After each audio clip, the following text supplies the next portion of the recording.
Je m'appelle Tati Loers. Avec mon fils Alexandre de Smet et notre ami Franck Pirobon, philosophe et dramaturge, nous avons conversé sur une forme de sociologie de la nutrition, en l'occurrence ce que le véganisme vient nous dire.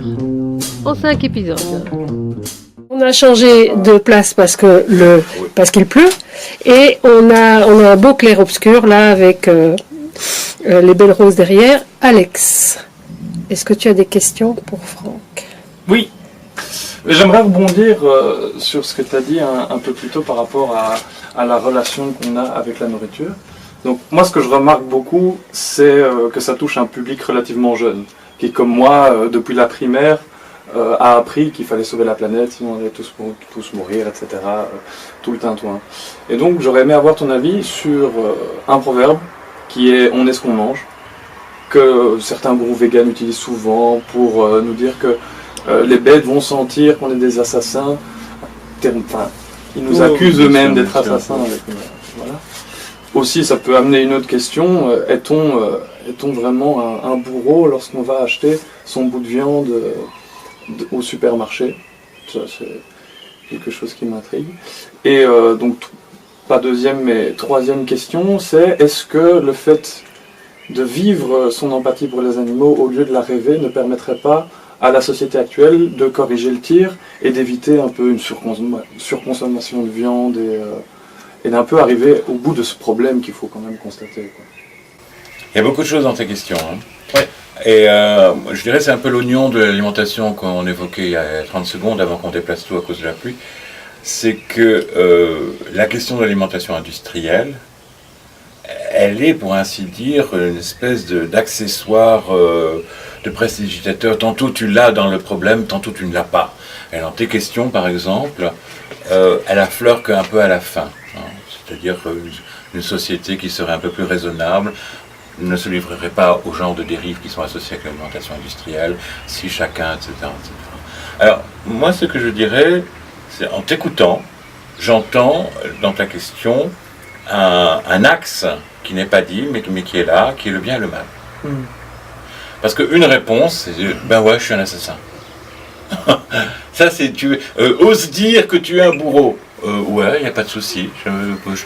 C'est quelque chose que je peux. C'est-à-dire qu'il y a un moment où il y a une prise d'otage qui se fait avec un discours qui est « oui, mais bien sûr, ce que tu fais, c'est mal ». Alors, je me dis, on incrimine qui? Moi, personnellement, alors que je fais ce que tout le monde fait, et j'ai pas trop le choix. Moi, j'ai pas 3 millions d'euros pour installer une ferme modèle, où on leur joue du Mozart aux poules avant que je les zigouille, moi-même, en invoquant Dieu sait quel Dieu. Bon. En fait, on est tous livrés à des situations socio-économiques qui ne sont pas toujours favorisées, et qui fait que, dans certains milieux, les enfants apprennent qu'ils sont des bourreaux en puissance, dans d'autres milieux, c'est « vas-y, bouffe, c'est pas qui te mangera ». Donc il y a vraiment beaucoup de fragmentation. Maintenant, pour revenir à ta question, on est ce qu'on mange, et ça ne veut rien dire. Parce que le verbe « être », là, il annonce une qualité qu'on ne voit toujours pas arriver. La phrase, elle a réussi à dire « tu vois le truc que j'ai mis dedans, que je ressors ?» Ben, tu l'as pas vu. On est ce qu'on mange, mais on n'a toujours pas dit qu'est-ce qu'on est. Voilà une phrase valise. Oui, c'est une phrase tunnel, un petit peu. C'est une phrase slogan qui fait que les gens qui ont besoin d'être incriminés, il ne faut jamais oublier cela. La culpabilisation ne fonctionne pas sur moi là-dessus. C'est dire, oh, tu te rends compte, tu fais ça, alors tu dois vraiment être quelqu'un qui, etc. Arrivent des mots que j'entends comme du machin creux, comme une espèce, tu vois, quand tu joues de la clarinette, tout d'un coup, il y a les clés qui sautent et ça se fait pom. Ok, t'as fait pom. Ça ne fait pas avancer le schmilblick. Moi, ce qui me fait avancer mon schmilblick, c'est de réaliser que les dérives industrielles dans lesquelles, Dieu m'est témoin, je n'ai aucune part. Je n'ai pas assez d'argent pour avoir des actions et désirer que ça soit ainsi plutôt qu'autrement. Je suis né dans un milieu où on parlait beaucoup d'écologie avant que le mot existe. C'est un milieu tellement toxique que l'écologie, pour moi, c'était un mot sourd, encore une fois, qui ne disait rien. Et je pense que d'ailleurs, par rapport aux enfants, parce que tu parlais de l'éducation des enfants et de la jeunesse, aimez vos enfants, et puis vous saurez bien les nourrir. Mais aimez-les d'abord, c'est ça la vraie nourriture. la meilleure nourriture du monde, fait avec des poules qui lisent le sanskrit ancien et qui fait des tables de lecture talmudique avec vous, mais que vous servez dans la haine, ça c'est toxique. Donc là, il y a une question d'imbrication. Je parlais de magie tantôt, entre le mental, le symbolique, le qu'est-ce que ça veut dire manger, au-delà de simplement ingérer. Alors les gens qui, comme moi, ingèrent, dès que ça se désymbolise et qu'il n'y a pas des personnes avec qui tu manges, avec la joie de ça, souvent, on va au restaurant, où est-ce que tu veux manger? Qu'est-ce que tu veux manger, Franck? M'en fous, je suis content d'être avec vous. Je vais manger finalement très peu, ça m'est arrivé d'ailleurs, je suis un glouton, hein. Où j'ai rien touché. Qu'est-ce que je me suis amusé comme un petit fou. C'était tellement meilleur ce qu'on avait à dire. Donc, l'important, c'est de savoir à quel niveau les échanges affectifs se font. Dans un discours, on est ce qu'on mange, le on, il annonce bien des choses que je n'aime pas. Parce que j'ai envie de dire à ce moment-là, et toi qui me parles ainsi, ce que je sens, c'est vraiment ce que tu manges, parce que je sens de la merde là. Tu vois? Donc, non, moi je mange parce que tu as senti le curé qui culpabilise, le missionnaire du 19e siècle. Quoi. Mais aussi parce qu'on est dans une société où il faut avoir raison. Il faut faire des effets d'annonce, il faut des trucs comme ça, et moi et toi tu bouffes de la merde, moi je mange des graines qui se sont peintes à la main, oui, ça va quoi. Donc, oui, alors moi je voudrais quand même prendre la défense des gens qui s'établissent en justiciers de la galaxie. Pour le moment, ça transparaît de partout. C'est que si tu regardes la télé, ce qui m'arrive de temps en temps, on dirait qu'on est en train de dresser une société entière à juger. On donne des points. Un dîner plus que parfait, ou bien redécorer ta maison, et donner des points, justifier. Et tu es dans un monde où nous, dans mon monde à moi, on essayait de sortir, donc j'ai 63 ans, on essayait de sortir du jugement, d'être dans l'accueil, dans le respect de l'autre. Et ici, on voit une foison de jugement.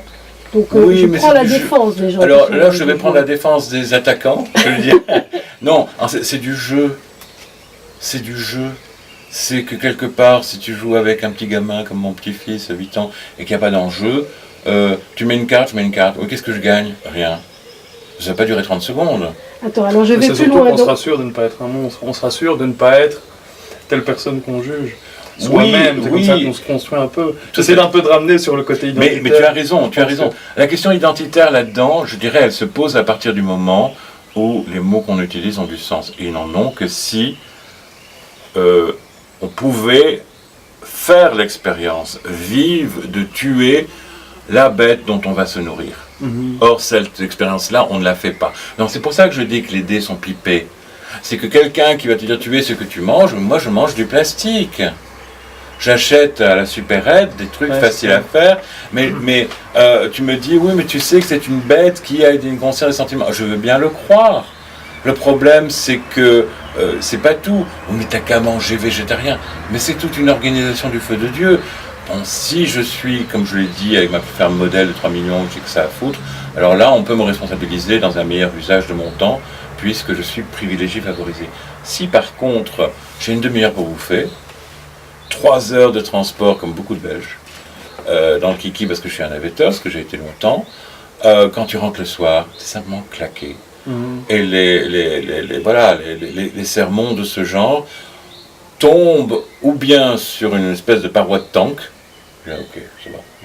Ou alors, justement, je me sentais tellement mal, je viens de trouver le texte qui convient à ma musique triste.